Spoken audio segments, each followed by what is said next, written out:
Well, this is crazy.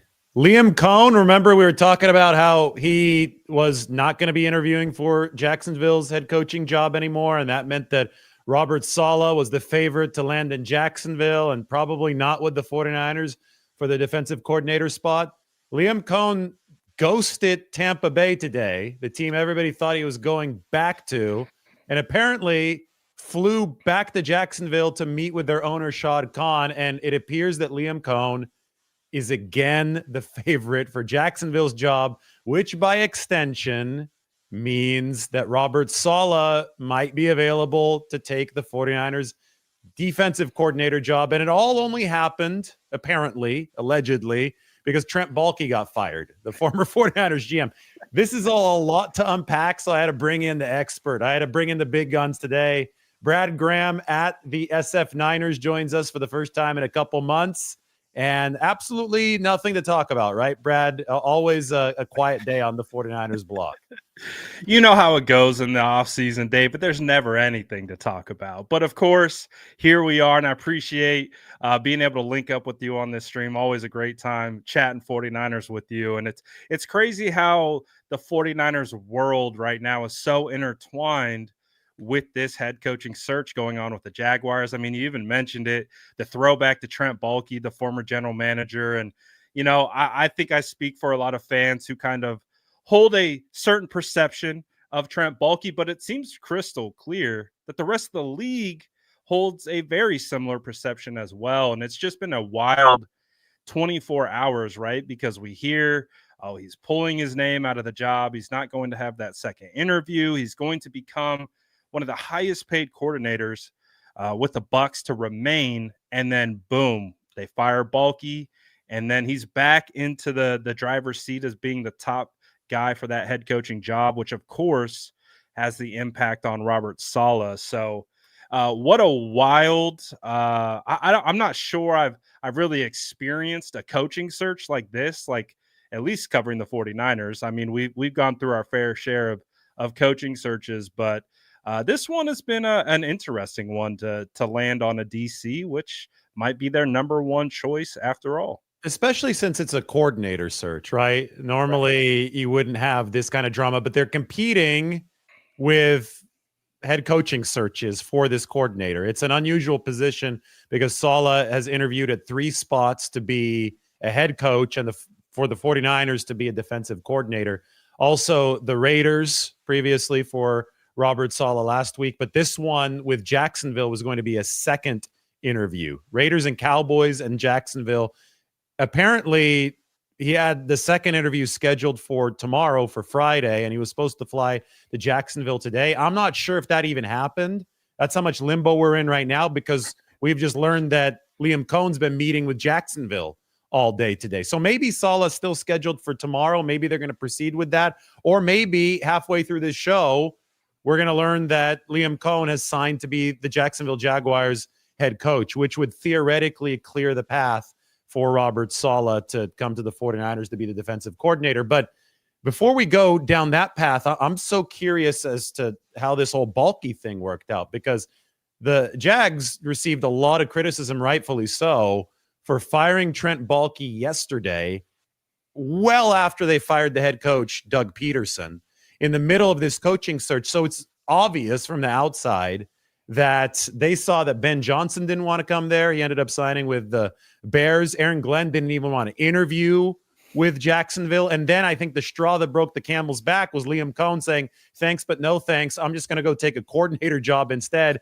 I think that finally made Jacksonville realize maybe this Trent Baalke guy is a toxic asset around the organization. And we've covered the 49ers. We know that he's survived a lot of head coaches. Whenever you start surviving too many head coaches, I don't think that's a great sign.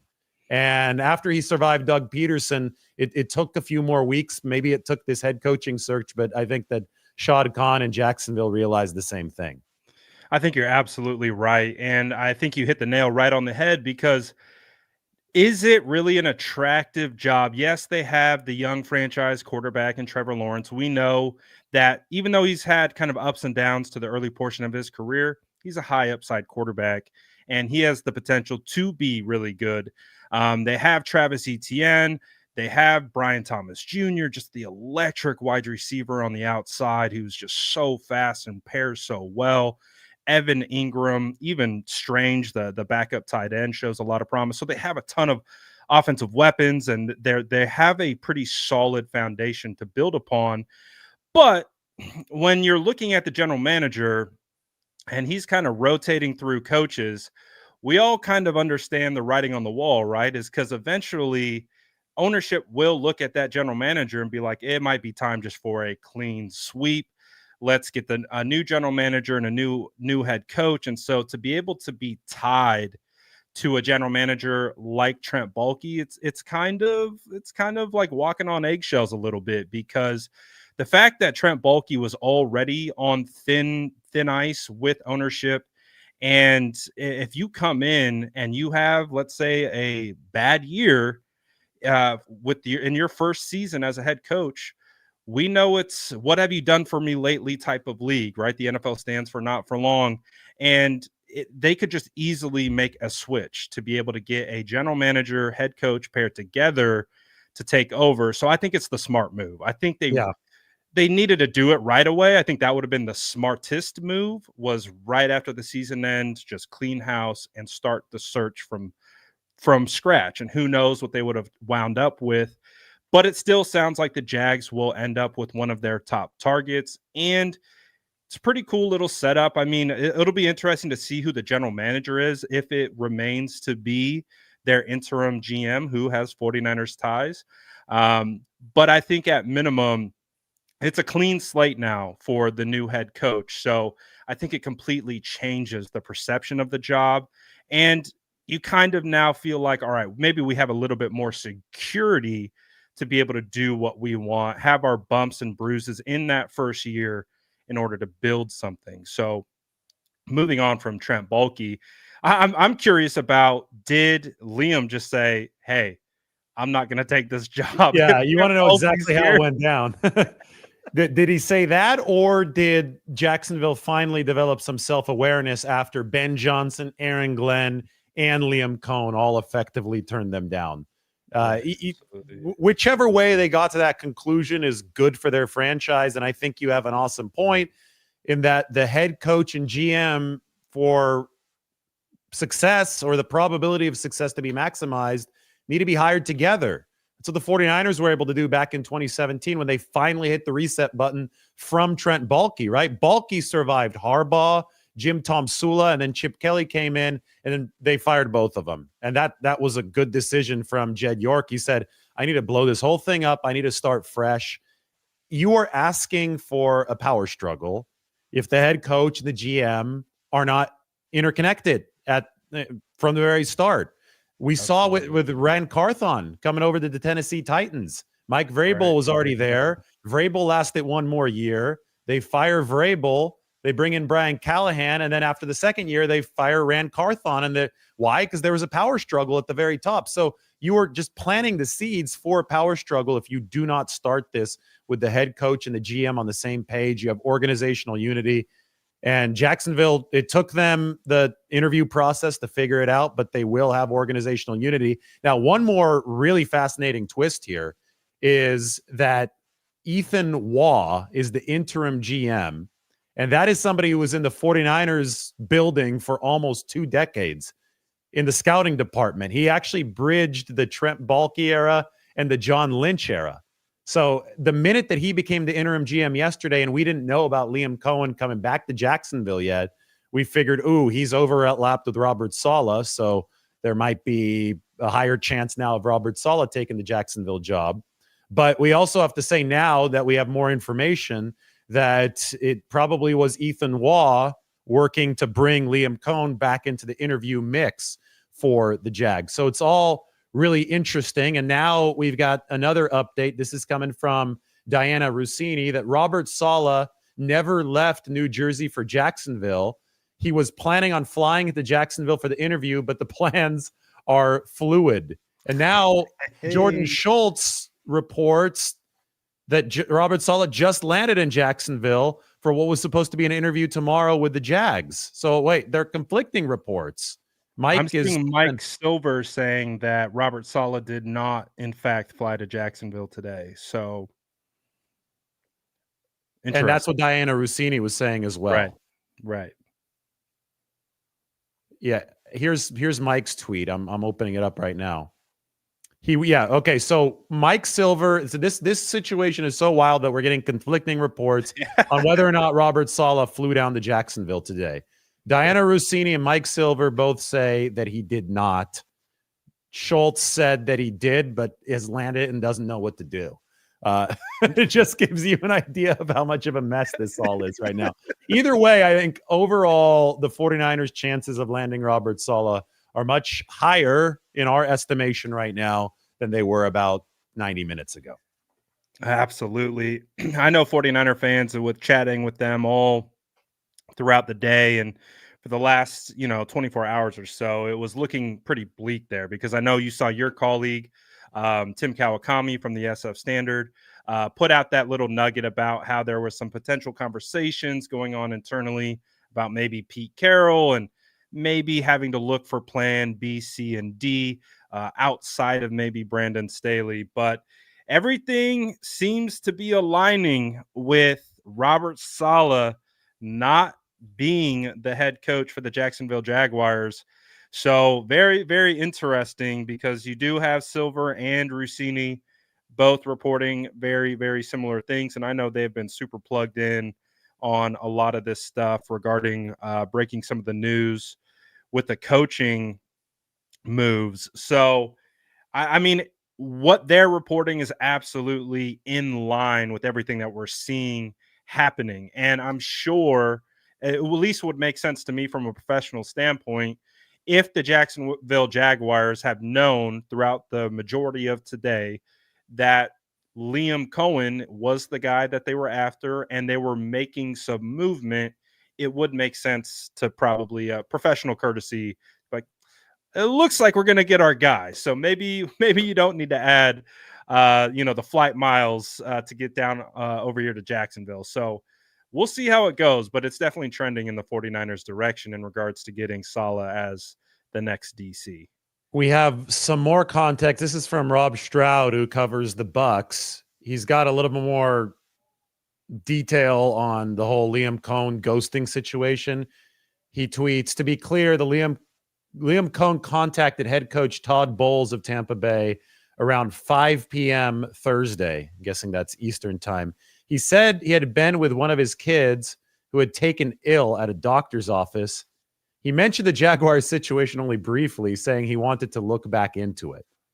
So they didn't hear from him all day, really. They didn't hear from him at all until he contacted Todd Bowles, technically still his boss, the head coach, at 5 p.m. Eastern, and said that his kid had been sick and that he wanted to check back in with the Jags. And then it sounds like he quickly hung up after that.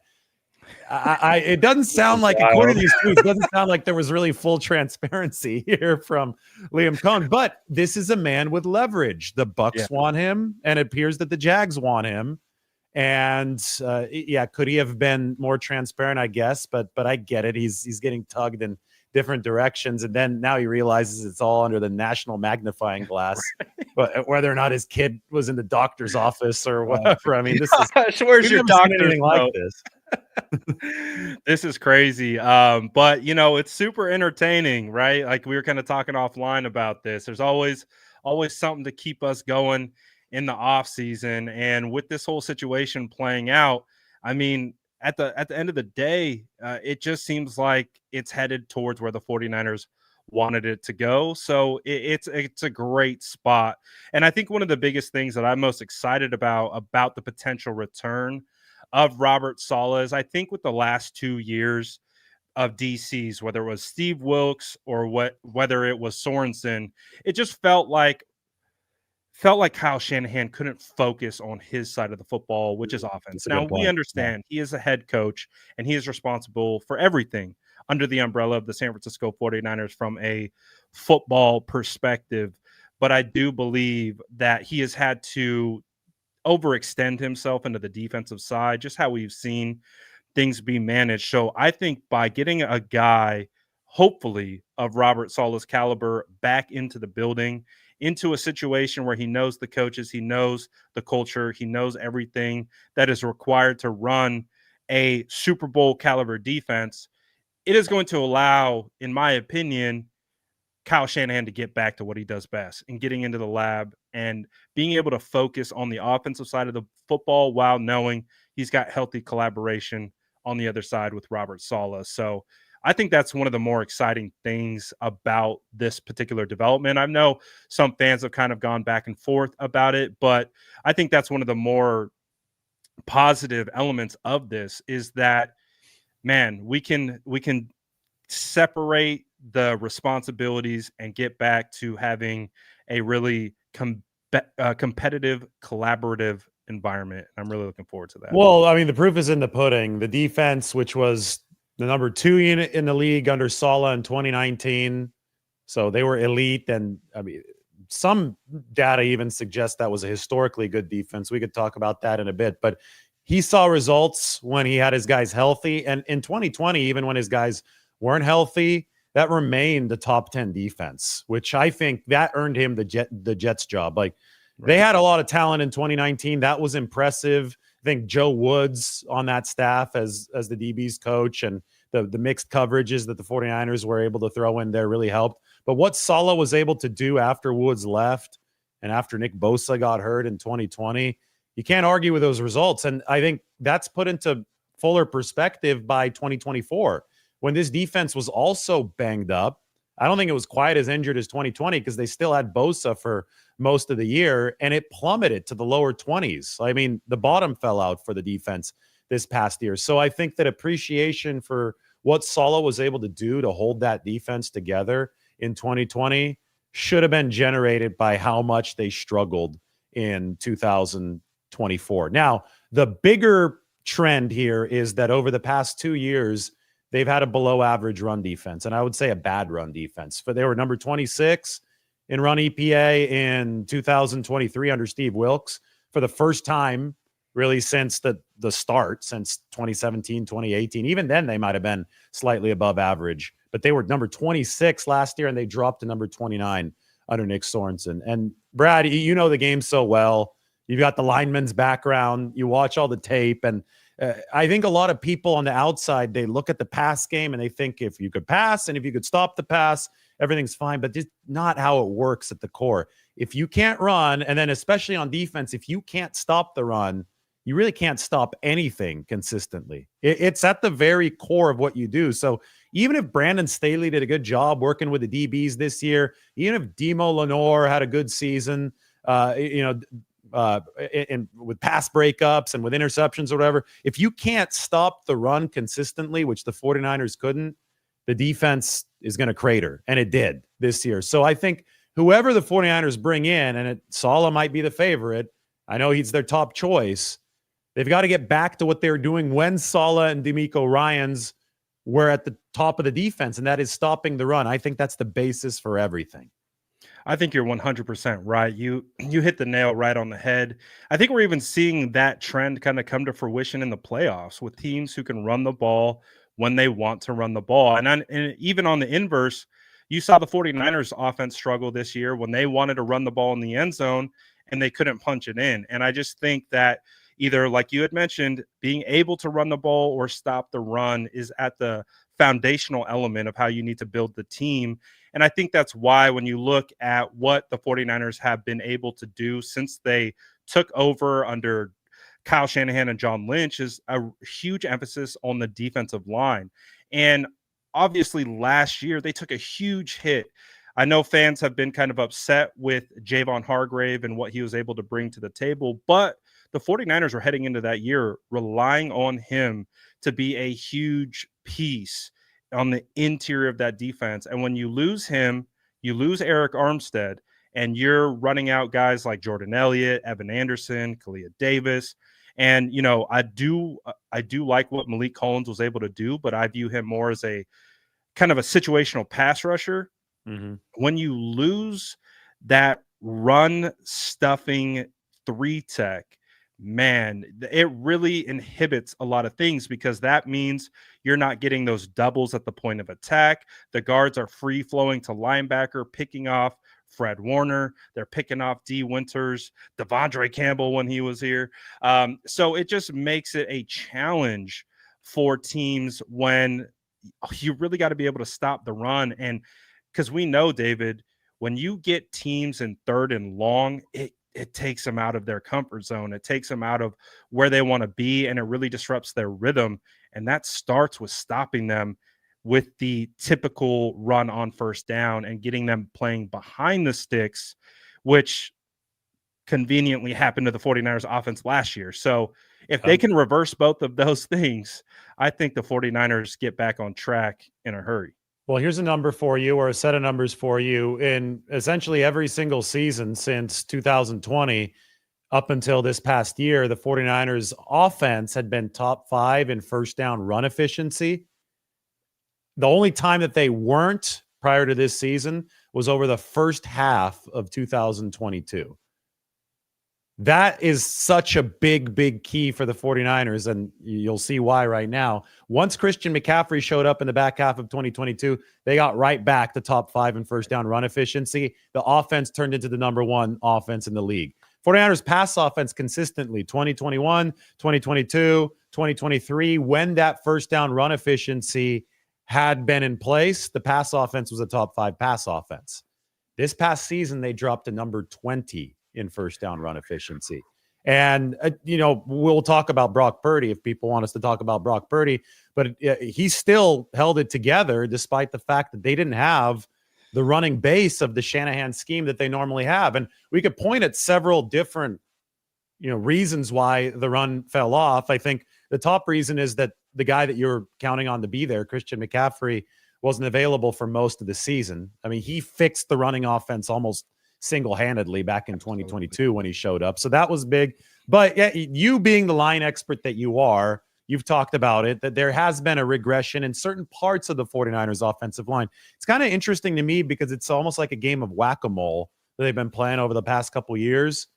The right side had been weaker in 2023. I thought the right side got a lot better. I think Colton McKivitz is amazing value for his contract at right tackle. I don't think that he's the glaring issue at all for the 49ers. I think people are misidentifying that. I actually think the interior, especially interior shading toward the left, had become a little bit bigger issue this year. Plus the fact that Trent Williams was out. So that means your interior shading left all the way to left tackle was not what it was in 2023. That was my exact read on it as well. And I really think, what we saw from Dominic Pooney, I mean, what a revelation to see a third-round rookie come in and play as well as he did. But the thing about offensive line play, David, as you know, is it's a team within the team. Those 5 guys, they got to play together. And then within those 5, you have your right guard, right tackle combo. You got your left guard, left tackle combo. You got your guards and your centers. There's all these little mini games that are being played on the inside. And when you plug in a player like Dominic Pooney to the right side, it's not a surprise to see Colton McKivitz's game also elevate. It was his second year as a starter, so you already would think he would improve based on that. And so when you saw the combination of the two, they really played well in tandem. But you're totally right on that left side. And, really struggled running behind Aaron Banks. I think Aaron Banks is a better pass blocker than he is a run blocker. And I think for whatever reason, just took a step back this year. And even with Jake Brendel as well, he had his moments where he started out rough, kind of got it back on track, and then kind of fell off the wagon again. And all it takes really is one offensive lineman to not be playing their best ball for the whole unit to kind of struggle.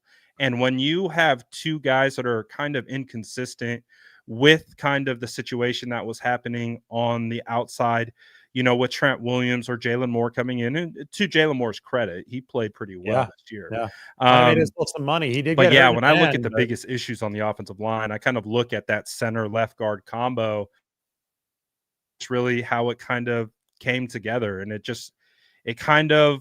was a step back from what we had seen. And you mentioned Christian McCaffrey makes things a lot easier on your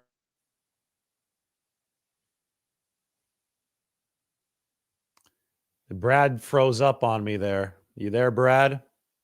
You guys seeing Brad right now? Or are you guys hearing Brad? I think I lost him. Mike, do you? Oh, he's back now. There you are. am I Lost you for a dropping second. out? You froze for a second. You were just frozen in time. Did you see that no. alligator? Did you see that alligator? It was going viral on social media because down in Florida that they had that crazy blizzard, and there was literally an alligator that was frozen under the water, like frozen in the water. That. Yeah. So you were like the alligator that was frozen there for a little bit, but you came back to life. What did I cut out on? You were talking about the center and the left guard of the offensive line, and identifying that as the point of the offensive line that was regressed this year. And I was thinking, as you were saying that we could talk all about the pass blocking and the run blocking and what we see on the surface, and all that's true, but there's another layer to this, and that is what the center's identifying. And I think especially against the Dolphins this year, that was a huge struggle for the 49ers. But we can go back to the Super Bowl against Kansas City, Super Bowl 58 in Vegas, where the Chiefs had 9 unblocked pressures, like literally unblocked pressures, a lot of those coming on Spagnuolo blitzes. There seemed to be identification issues by the 49ers up front. And then we go to the game against the Dolphins, where Calais Campbell came in on the stunt and nobody picked him up. He ran right by Jake Brendel. In this system, a lot of that, maybe all of it, goes back to the center. And with these defenses are getting aggressive now, everybody but the 49ers, which is why they're changing defensive coordinators. But defenses are bringing multiple guys, and you have to be able to identify where those guys are coming from. And if there is going to be a tricky stunt up front, the center needs to be on top of everything. And I feel that all too often at critical junctures, the 49ers protection just wasn't on top of things. And that was a huge issue for this offense, not only this season, but also in the Super Bowl against Kansas City. And it's something they're going to have to firm up over this offseason. Yeah, absolutely. I think one of the biggest trends that was kind of unfortunate to watch play out throughout the season was the way that they were taking advantage of the 49ers offensive line rules.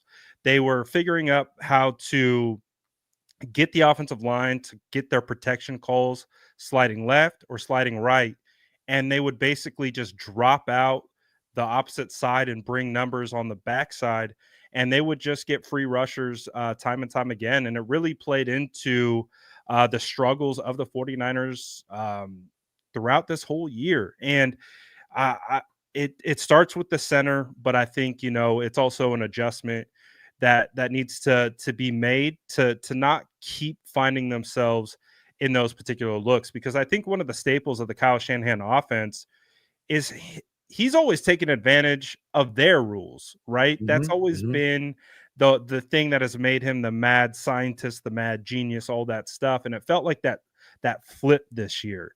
So whether that's the center, whether that's the overall rules of the offensive line, and as you know, David, because of the success that Kyle Shanahan's offenses have had and the coaching tree that follows along with their same offensive principles, it's not that foreign to these defensive coordinators anymore. They get to practice against it all day throughout training camp, and they get to figure out, oh, this is how we attack this defense or this offense. This is how we use their rules against them. And so a little bit of, and as we know, as the NFL, it's constantly evolving, and the best coaches and the best teams figure out how to stay fresh and figure out how to basically mitigate those issues and keep moving forward, for sure. It is an ongoing chess match. I am reading this right now. Highly recommend it. Okay. If you haven't yet. This is the comprehensive book on Bill Walsh, and I just got to this part of it. I have to read you 2 lines. It's awesome. So in 1981, they hired George Seifert to be their defensive backs coach. By the way, I had a text title on this. Let's see if I still have it available for us. George Seifert's 85th birthday. Happy birthday to him was yesterday. So this is timely. But in 83, Bill Walsh promoted George Seifert from DB coach despite the fact that he was relatively inexperienced, only 2 years, to defensive coordinator. And this is what Bill Walsh based his decision on. They had gotten shredded by San Diego and Dan Fouts the previous season. So that convinced Bill that his team needed to be far more sophisticated in its pass defense schemes. Even though Seifert had only 2 years of NFL coaching experience, Bill Walsh thought that he was the man to make that transformation. And then Bill Walsh said, he put together a style of defense that was fully dimensional with a flexibility that enabled it to deal effectively with new and varied offenses. So even back in 1983, and trust me, this hadn't stopped in the 40 plus years since, even back in 1983, this chess match was going on. And this chess match has continued to go on. And the guy that we talked about yesterday, Pete Carroll, thanks to your video, we found out that he met George Seifert at the NFL Combine. That was great work by Brad. That was what, 3 or 4 years ago at the Combine, I'm guessing? I think that was 2 years ago. 2 years ago, yeah. So this chess match, the moves, the counter moves, you could trace it back to the start of time, and it's going to continue happening. And then it manifests itself in these fascinating coaching location changes. And we have another update here from this entire situation. Let me read this one. Diana Rossini, what changed for Liam Cohn? He got on the plane to Jacksonville after Jags ownership called him directly and explained they will let him pick the GM and would pay him Ben Johnson level money along with multiple years. And according to Pro Football Talk, Ben Johnson's contract with the Chicago Bears is worth around $13 million a year. That would make him the 7th highest paid head coach. So this is what we're dealing with. I think Tampa Bay was talking about $4.5 million for Liam Cohn to come back there, which would be top end coordinator money. So I get why he ghosted Tampa Bay, because he's talking about $8 million more per year, right? Like, this is, if he signs the deal for 4 years, that's like $32 million guaranteed. So yeah, I think most of us would ghost the former employer in that case as well. But anyway, that was what happened. And it does sound like he wanted his own GM. He didn't want Balky there. And once he left, the Jags were like, okay, we're going to fire him. Come back.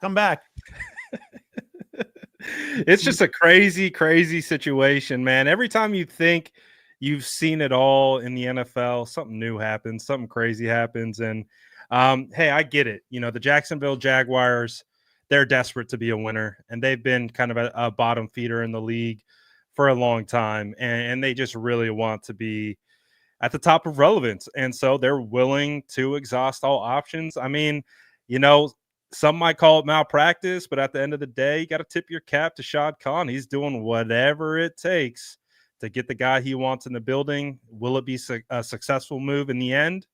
We'll find out. But he is doing whatever he can to get his top coaching choice. So, hey, it works for the 49ers, though, because that means, I mean, everything is clearly pointing to Robert Saleh is not going to be getting that job most. Yes. We had you freeze again. I could talk until he unfreezes.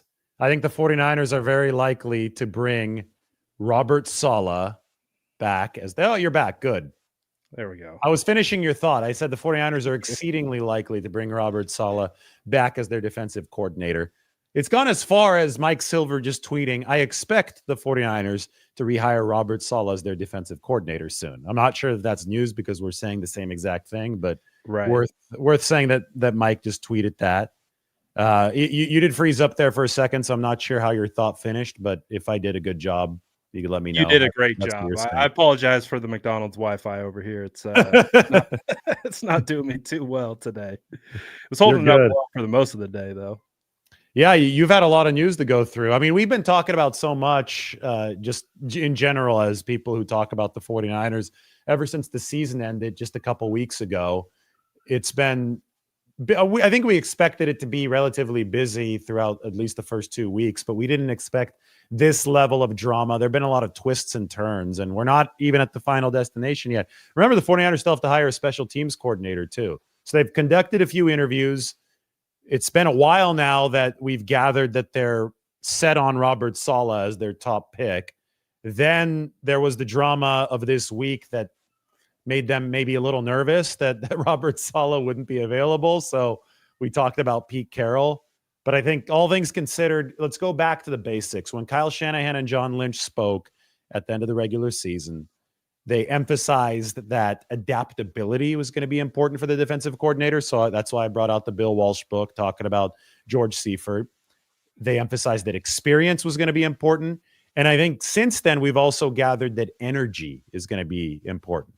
So if adaptability, experience, and energy are your three main pillars, Robert Saleh is your dream candidate because obviously he's shown adaptability. We watched what he did in 2020. Obviously, his experience, he's the one that implemented the system. He is the guy that did it himself. And obviously has energy because he became a meme in 2019 with how fired up he was on the sideline. So he checks all of those boxes for the 49ers.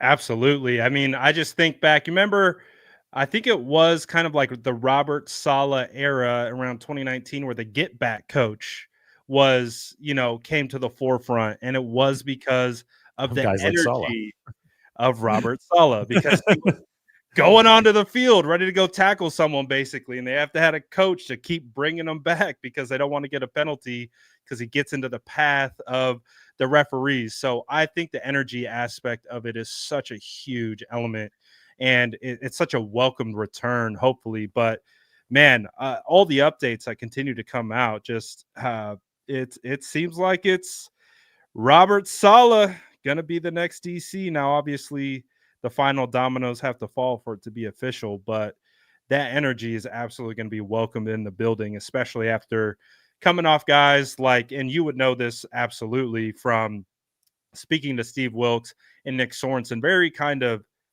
mellow level guys. They don't seem to get too high, get too low, just kind of right there in the middle. Where Saleh, he's going to let you know how he's feeling, good or bad. And I think, especially with defensive players who have to lock into a bit of a different gear than maybe offensively, where you, like you mentioned, it is very much a chess match on the offensive side, where sometimes on the defense, it's about pinning your ears back and getting after the football. And sometimes a nice jolt of energy can really help get that going. So I'm excited to see what we get here. All gas, no brakes. That's Absolutely. Robert Saleh's thing. Remember that? So you talk about all the energy. You talk about the sideline guy having to hold Robert Saleh back. This should bring back good memories for the 49ers fans watching. The game where he first became truly visible was 2019.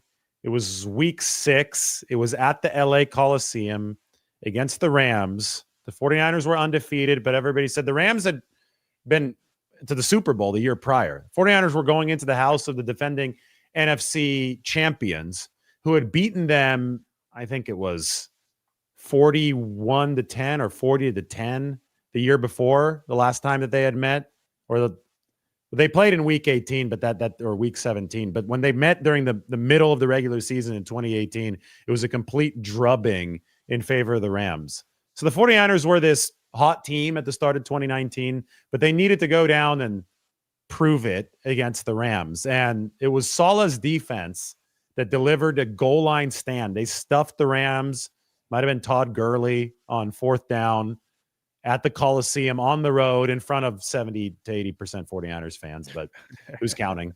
And then they panned over to Robert Saleh. First to Jimmy Ward, who was flexing there on the goal line, and then the Robert Saleh, who had to be restrained as he was coming onto the field.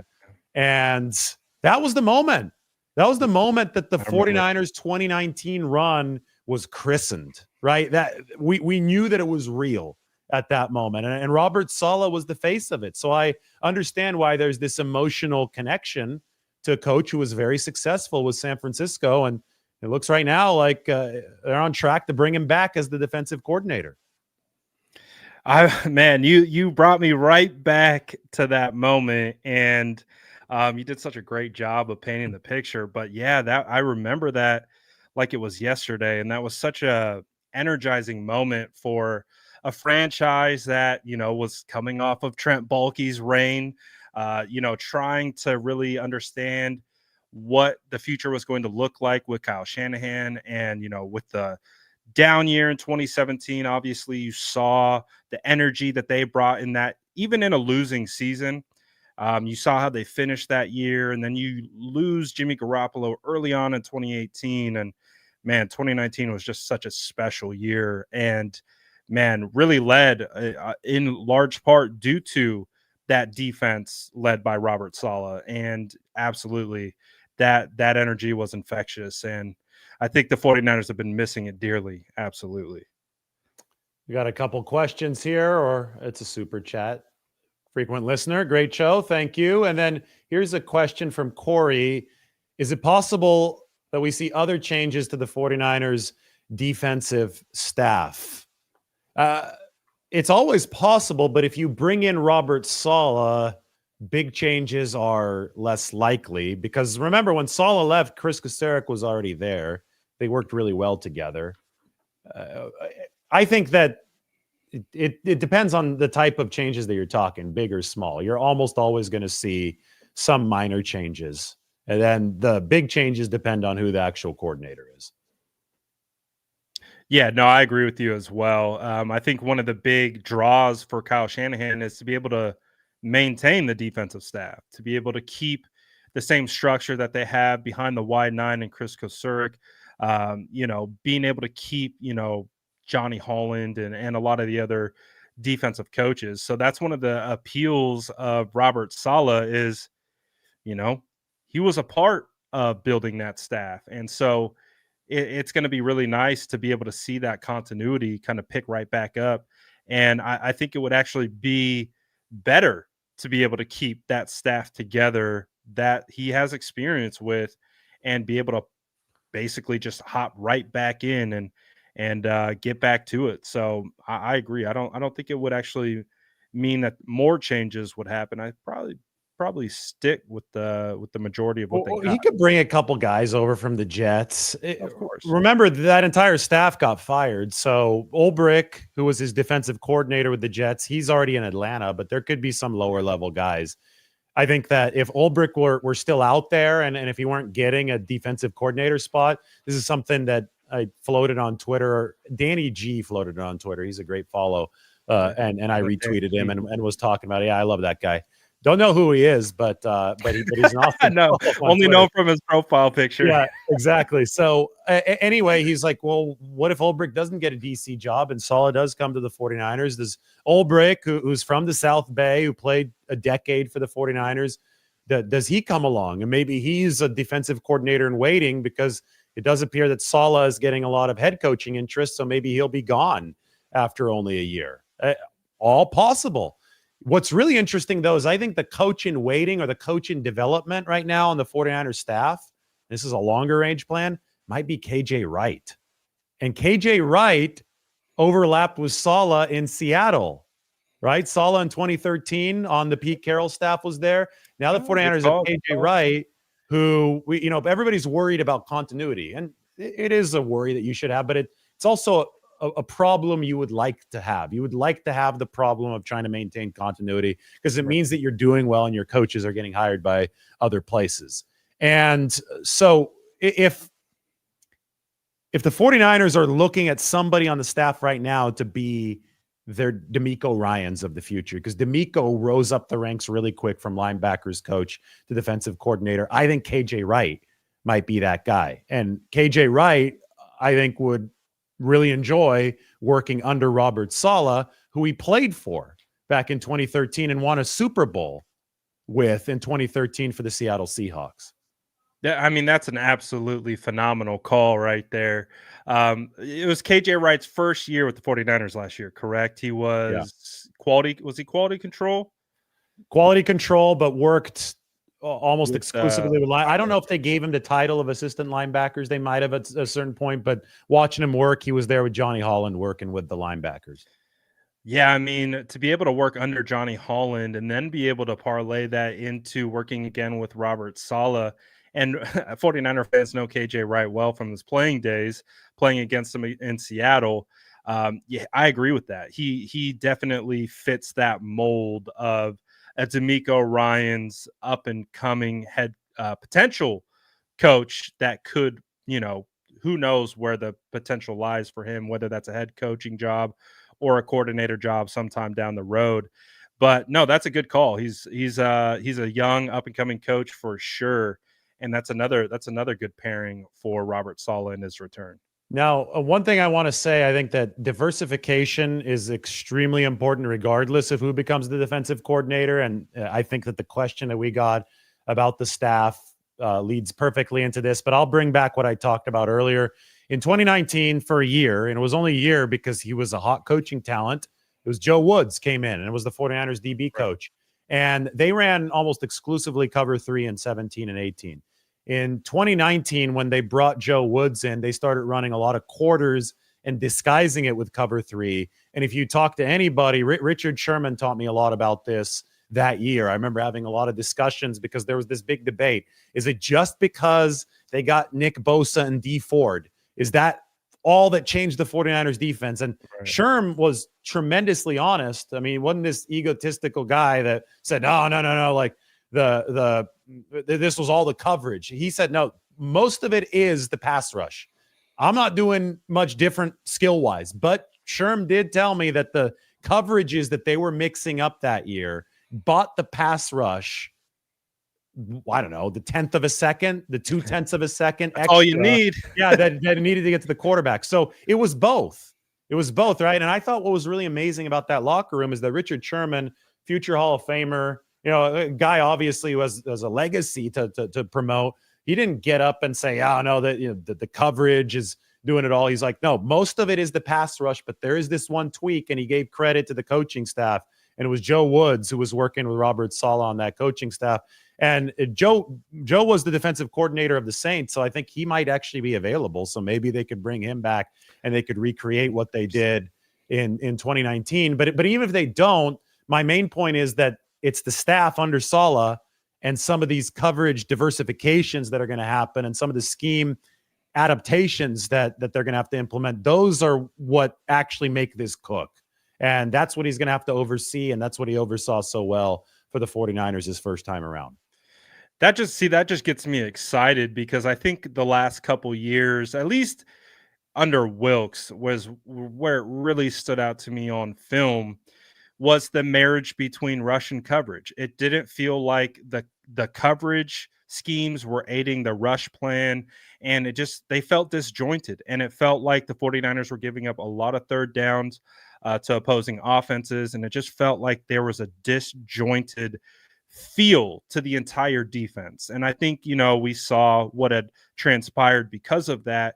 And I think with Sorensen, the marriage was a little bit better, but I think, again, being a inexperienced coach, to be able to pull the right levers at the right time, call the right exotics at the right time, and disguises and things like that, might not have been ready for that. So you move to that next level where you're getting a guy like Saleh who can do all of these things, understands that, and can really put that into a game plan for the 49ers defense where you can really marry the rush and the coverage together.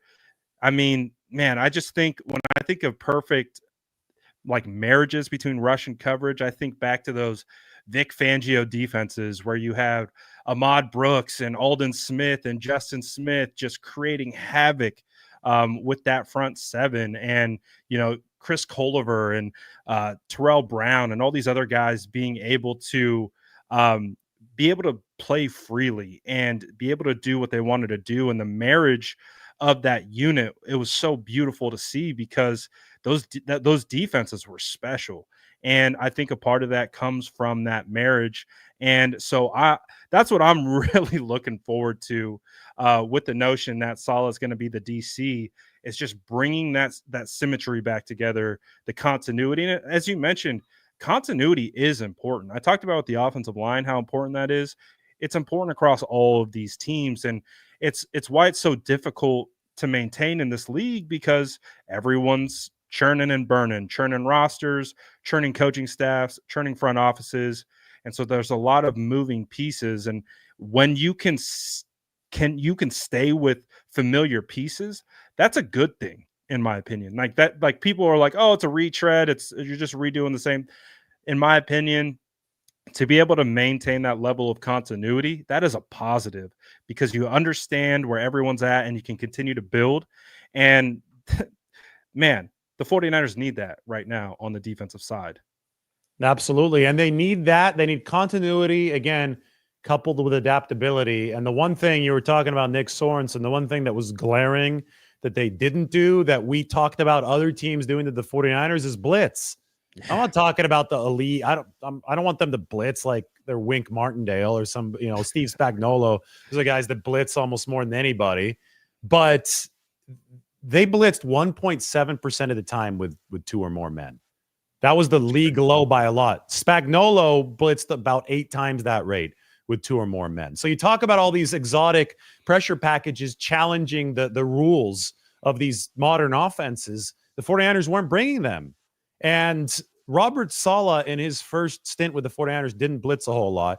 But if you look at the blitz rates with the Jets, with what he built alongside Jeff Ulbrich, they went up to about number 16 in blitz rate. They're league average in blitz rate. They weren't down at the bottom.